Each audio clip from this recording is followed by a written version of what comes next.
what they need to know to be great racing dogs.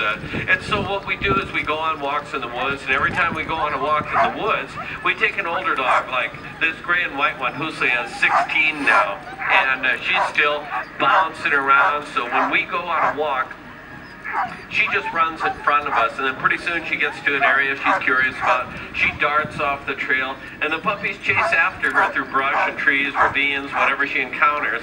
They go through there with her, and when they're way in front of us and can't even see us anymore, then we'll call that great old lead dog back, who runs to us, and the pups chase her back. And so by doing this again and again, the puppies learn something. They learn, number one, to listen to our voice, because something always happens when we say they need that when they start learning commands. But the second, and the way more important, is to always follow that lead dog, because that's the dog that brings them safely home. And they need that kind of relationship when they go in harness for the first time.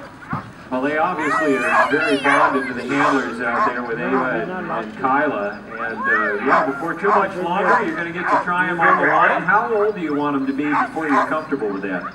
Well, you know, what we try and do is we usually, it usually happens about 6 months of age, but, you know, we don't really look at the calendar as much as we do is look at each individual puppy, because each individual puppy gets ready at a particular time, you know, their own individual time. And let's say, you know, we have to first of all see if they're big enough, strong enough, fast enough, and if they are, then we start looking for other things, especially their self-confidence. Are they going to have fun on the run? Do they want to do it? Will they want to do it again?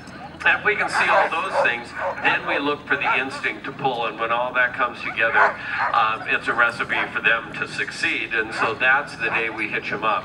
But if we didn't have great old lead dogs out front, and we put them in a team without the leaders, it'd be like putting a group of kindergarten students in the room with no teacher. It'd be total pandemonium. So the first thing we do is put in the leader. Then, once they're focused, we hitch the puppies behind. And it's so instinctive for the little guys who want to pull that as soon as I give the forward command, the leader will take off. The puppies will chase after her, and within a minute, they look like an adult team of dogs. As a matter of fact, we say it takes us a minute to teach them to go, but it'll take a year to teach them to stop. Yeah, a lot of enthusiasm. That's right.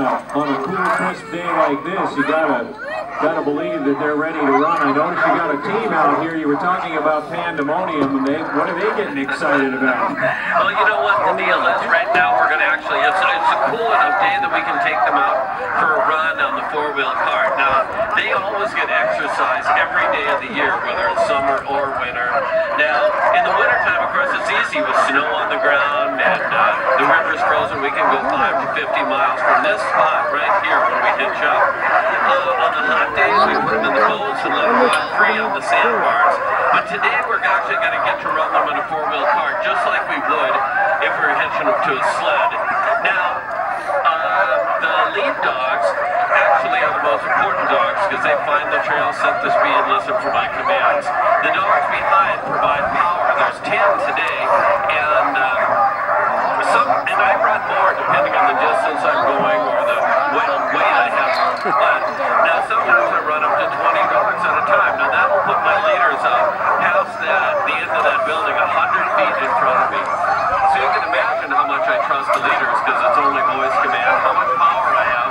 And the last two dogs will help me turn sleds, because sleds mostly go straight forward. So if the back dogs moving from side to side, they can get us around trees and obstacles and help us turn corners. He turns into forward momentum, and off they go. Now he's going to do a U-turn out behind the barn there, so keep your eye on the trail. All the dogs are going wild. We're also on the monitor. They're going to start picking up speed here. Get all leaned out, just like a bull, getting on step. Look at all the dogs in the yard, too. Don't worry about them, though, now. Every dog gets exercise every day here. That's why they live so long. 15 to 17 years is not uncommon for the lifespan of these dogs at all. And they get a great diet, top-of-the-line vet care, and lots of exercise every single day.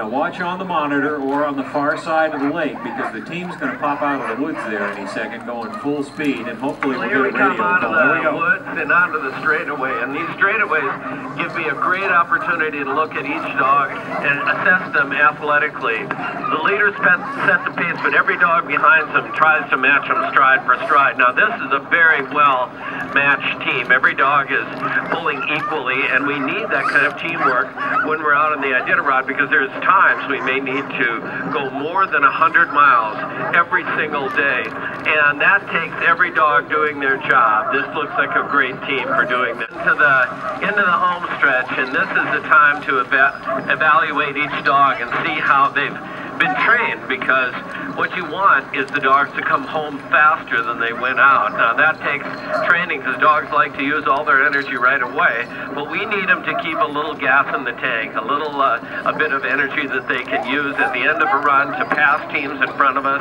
and also keep hard charging competitors behind us. This looks like a great team, and I think they have a great future, and I'm looking forward to working with them this winter. I'll tell you more when I get back. These are if Dave's able to get them stopped with the whoa command. Like I said, they don't care for that a lot. Bit of a skid, and there we go. Another successful lap.